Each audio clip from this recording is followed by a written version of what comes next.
Waalaikumsalam warahmatullahi wabarakatuh. Berjumpa lagi bersama saya Wong Ganteng sak donya. Mohon untuk tidak menyebutkan nama dan identitas siapapun karena percakapan kita akan masuk ke dalam konten YouTube saya. Bagaimana Mbak kira-kira?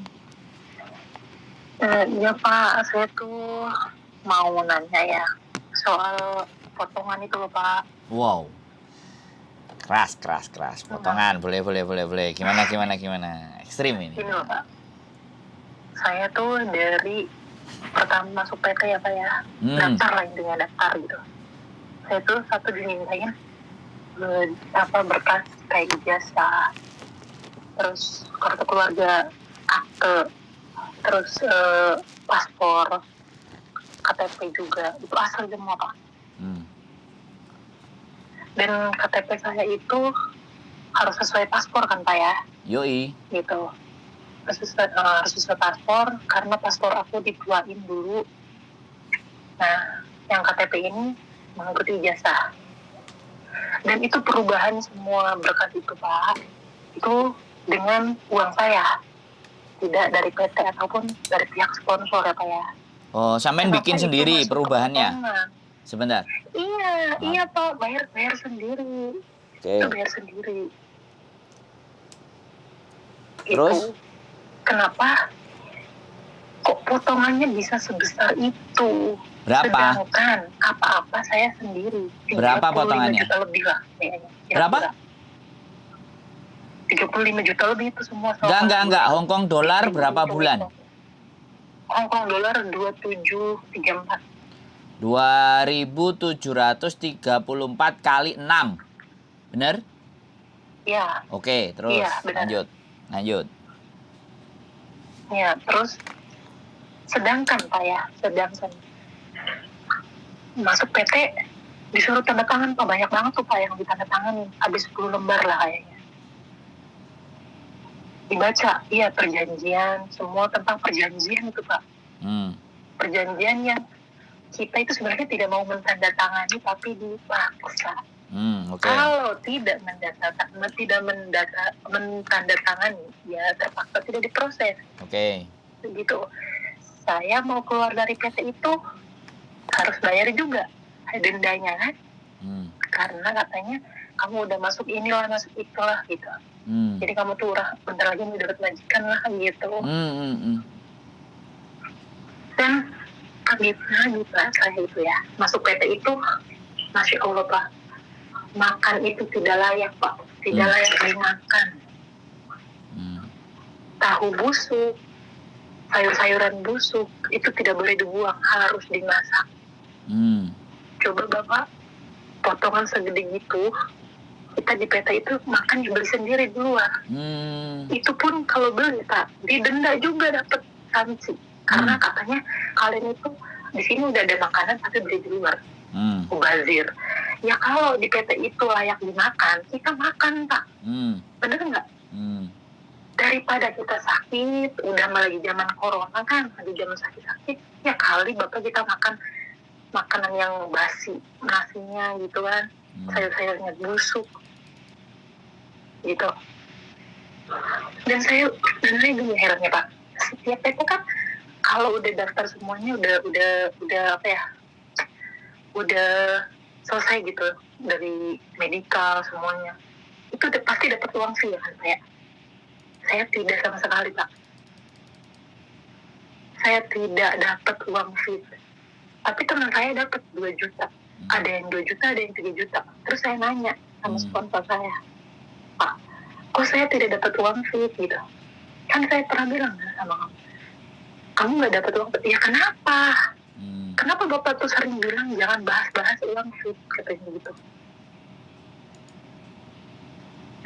Terus saya bilang, nah, terus hak saya di sini nggak ada dong Pak, saya bilang kayak gitu.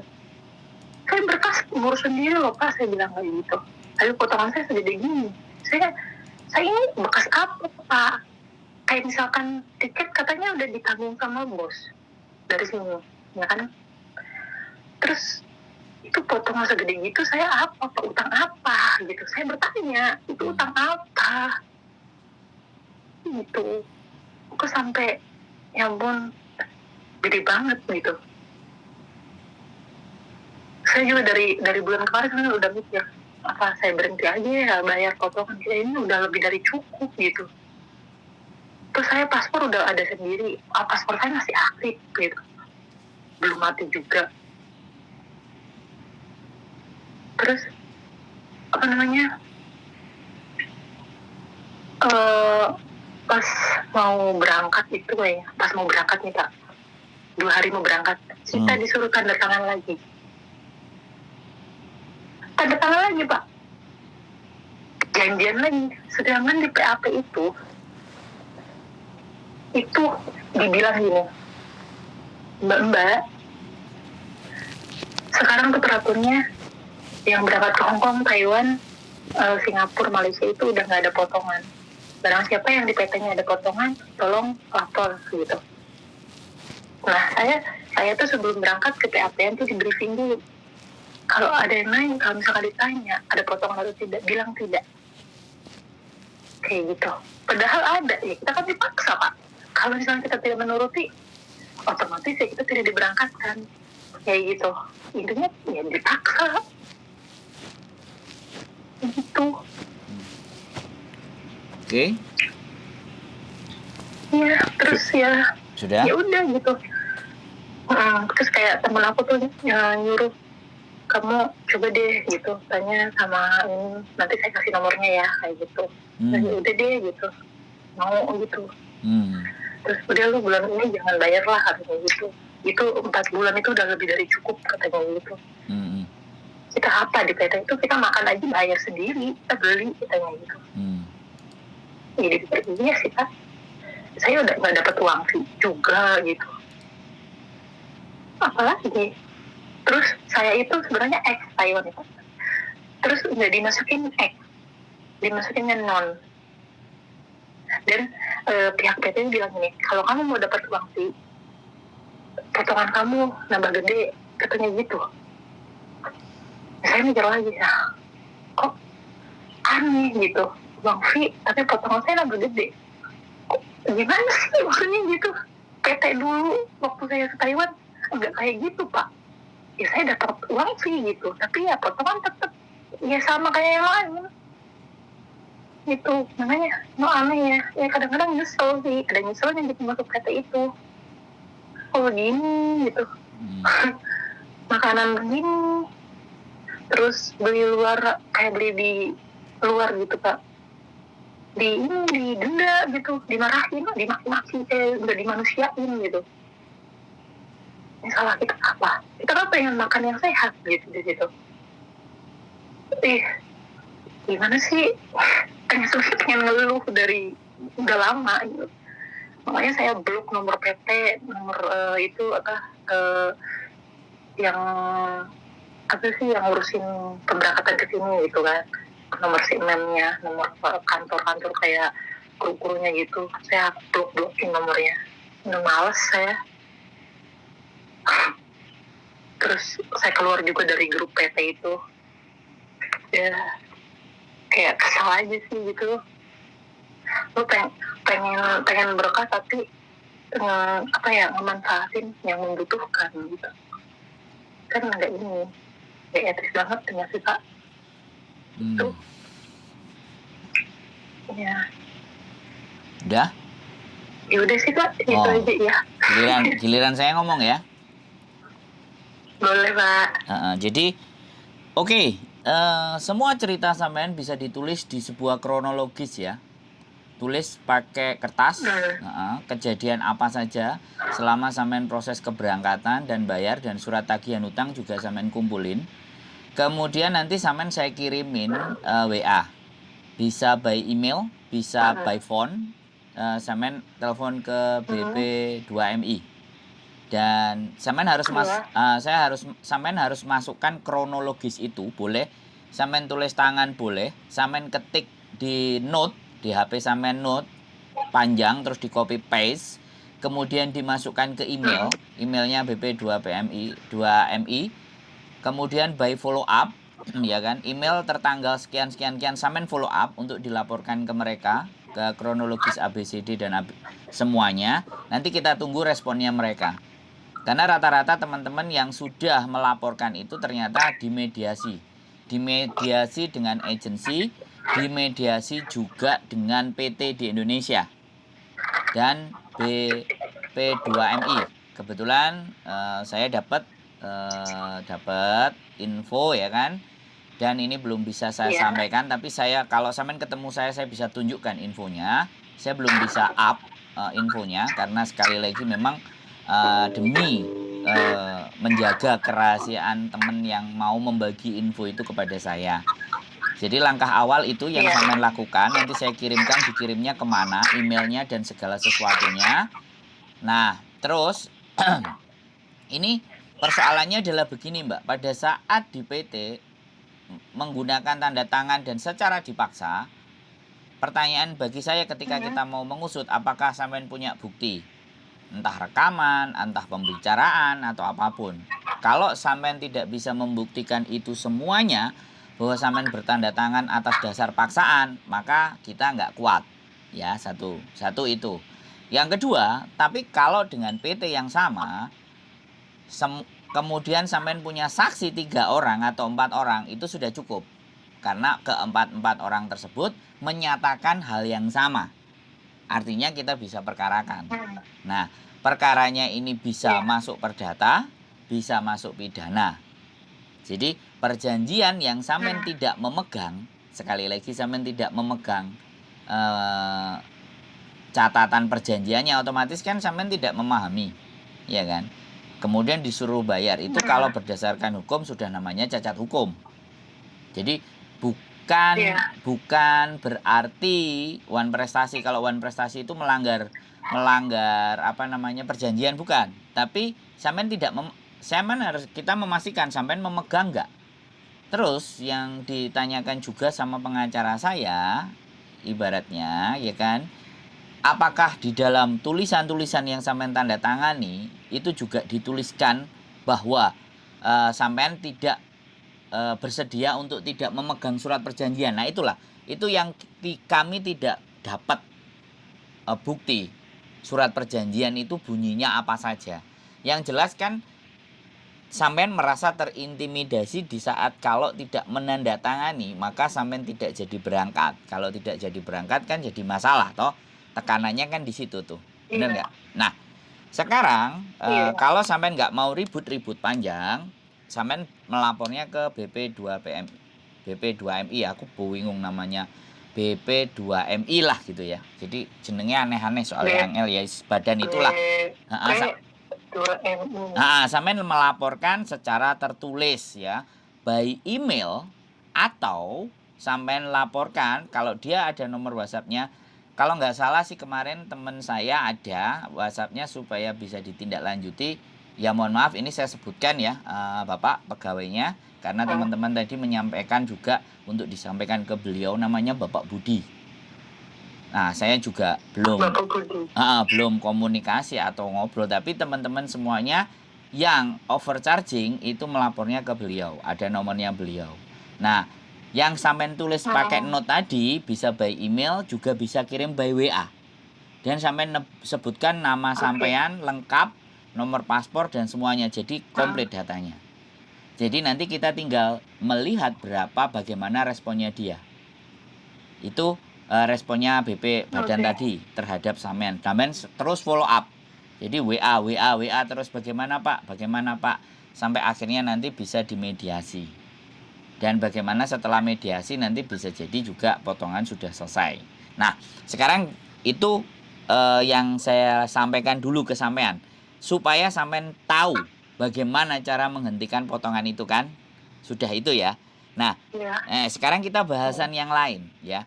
Di dalam hukum, kalau perjanjian hutang piutang ada di Indonesia dan sekarang sampean ada di Hong Kong, ini karena saya belum jelas membaca perjanjiannya.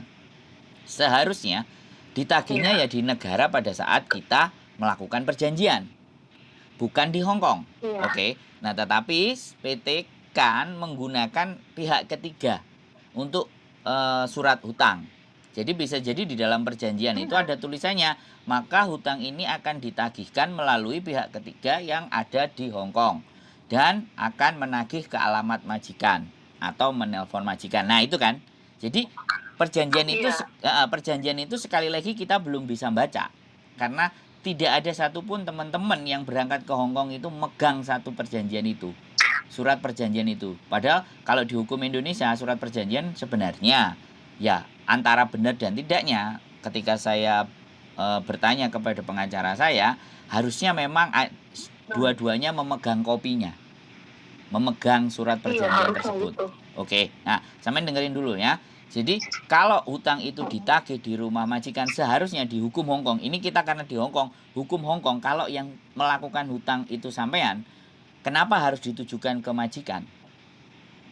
Atas namanya ya sampean, tapi itu di alamatnya majikan. Sedangkan mengirim surat di tempatnya majikan itu sudah melanggar privasi. Bisa dipahami nggak? Nah sekarang sampean tinggal menjelaskan dulu ke majikan sedemikian rupa bahwa begini-begini. Karena draft surat saya belum selesai, belum bisa diselesaikan sama pengacara saya mengenai peraturan pembiayaan di Indonesia, terus bagaimana hukum hutang piutang terhadap Indonesia kalau di Hong Kong. Jadi sementara yang bisa sampean lakukan adalah tulislah kronologis tadi, ya. Tulislah kronologis tadi, setelah itu baru kirimkan. Habis ini saya kirimin sampean emailnya kemana dan semuanya seperti apa. Sudah bisa dipahami sampean kira-kira? Maksudnya kita tulis tangan nih Pak ya. Kenapa? Terus dipoto terus kirim ke email gitu. Kenapa? Kita tulis tangan di buku.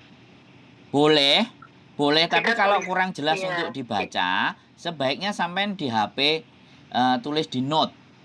Di HP sampean itu ada menu namanya note. Iya. Oke. Oke. Jadi sampean emailnya apa Pak? Nanti tak kirimin. Nomor telepon dan emailnya dan semuanya. Oke? Oke. Sudah jelas? Sebenarnya kemarin tuh saya udah ngomong jelas. Udah ngomong gimana? Kemarin saya udah ngomong sama bos. Saya tuh udah nggak mau bayar potongan. Terus kata bos, kamu nanti nggak ada masalah sama agent, kata bos aku. Aku bilang agent sama saya sama Bank Indonesia nggak ada hubungannya. Ini hubungannya saya dengan yang di Indonesia, saya bilang kayak gitu. Agent saya pernah bilang gini, saya tidak pernah ngikut urusan hutang piutang kalian, kamu sama yang di Indonesia, itu urusan kamu, kayak gitu. Nah ya. Oke, sebentar. Ada di masalah kerjaan baru ke saya. Gitu. Oke, sebentar. Berarti kan majikan mendukung sampean gitu loh, ngerti nggak? Iya. Ya sudah. Intinya kalau nggak ada masalah, oke. Gitu. Ya makanya gini, sampean harus jelasin ke dia bahwa aku akan mengurusi itu. Aku akan ngurusin itu semuanya. Jadi kalau ada apapun sama semuanya dengan kamu itu tidak ada urusannya. Dan kamu berhak melaporkan polisi kalau ada yang mengganggu dan menagih ABCD. Ya, jadi seperti itu. Biar. Iya, saya juga ngomong kayak gitu. Jadi sekali lagi ya. Oke, dengerin sebentar Mbak, ya. Jadi kan kita mau fokus dengan solusi. Udah, selama sampean hubungannya baik dengan majikan, selesai. PT itu bisa. Iya. Nah, tanggungan itu semua bisa kelar. Cuman kan kita mau pakai cara yang benar. Ya lapornya ke BP2NI. Gitu loh. Oke, jadi seperti itu ceritanya. Iya. Oke? Oke, paham Pak. Jadi sampean harus apa yang harus dilakukan kan sudah tahu. Karena intinya sampean telepon ke saya kan harus apa yang dilakukan dan sampean harus tahu kan itu.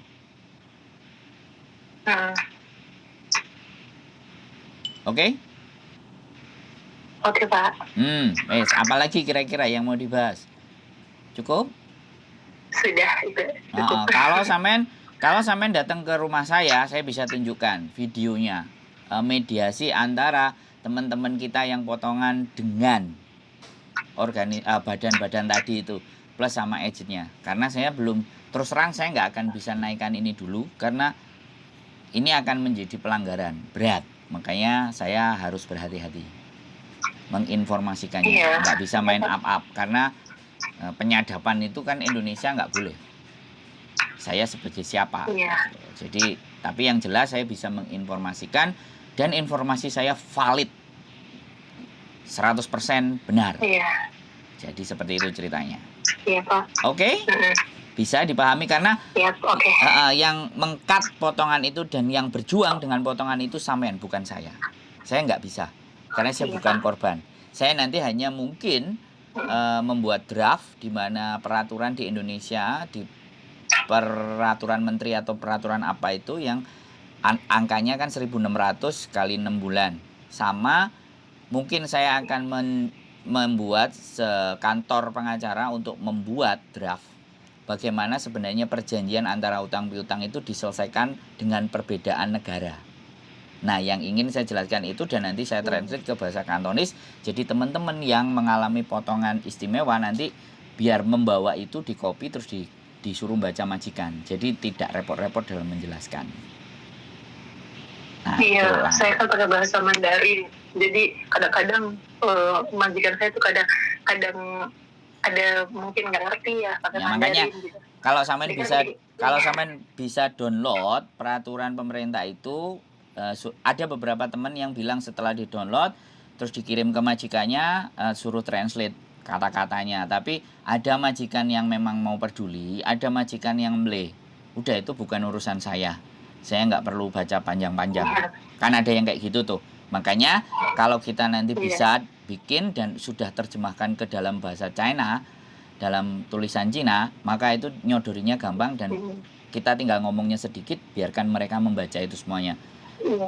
Dan itu kan peraturan negara kita yang satu, yang kedua adalah peraturan undang-undang terhadap utang piutang yang ditagihkan di sini. Tapi kendala kita tetap satu hal, kita tidak memegang surat perjanjian itu. Dan hampir 100% semua teman-teman yang berangkat nggak ada yang memegang surat perjanjian tersebut. Sehingga disitulah kita tidak bisa membantu dan membela sampean kecuali badan yang memang resmi, yaitu BP2MI tadi yang menaungi PT. Bisa dipahami nggak? Iya. Harusnya ini sama KJRI aja udah selesai, tapi ya sudah. Aku nggak ngerti. Aku juga belum tahu, tapi yang tadi di video mediasi tadi yang ada itu BP2MI, kemudian agensi Hong Kong, kemudian si mbaknya, yang satunya PT. Jadi seperti itu. Oke. Cukup, Mbak, karena saya mau ada tamu. Jadi nanti mohon maaf, bisa kita sambung kembali untuk proses-proses berikutnya kalau sampai belum jelas. Kalau sampai ada libur mau ngobrol lebih panjang lebih baik. Oke? Bapak alamatnya di mana sih? Saya kos BB. Oke? Kos BB. Oke, Pak. Siap. Ada lagi? Cukup ya? Nanti kita sambung lagi berikutnya. Cukup, Pak. Oke, sehat selalu, Mbak ya. Terima kasih, Semangat. Pak. Yuk, Pak. bye-bye. Assalamualaikum. Waalaikumsalam. Oke, teman-teman, sudah ada titik terang bagaimana mengatasi dan menyiasati potongan yang terlalu gede dari PT-PT di Indonesia. Mudah-mudahan perjuangan teman-teman semua bisa membuahkan hasil. Sekali lagi, banyak cara untuk kita berjuang dan kita hargai perjuangan masing-masing. Itu aja. Keep stay tune my YouTube channel and see you next video. Bye-bye.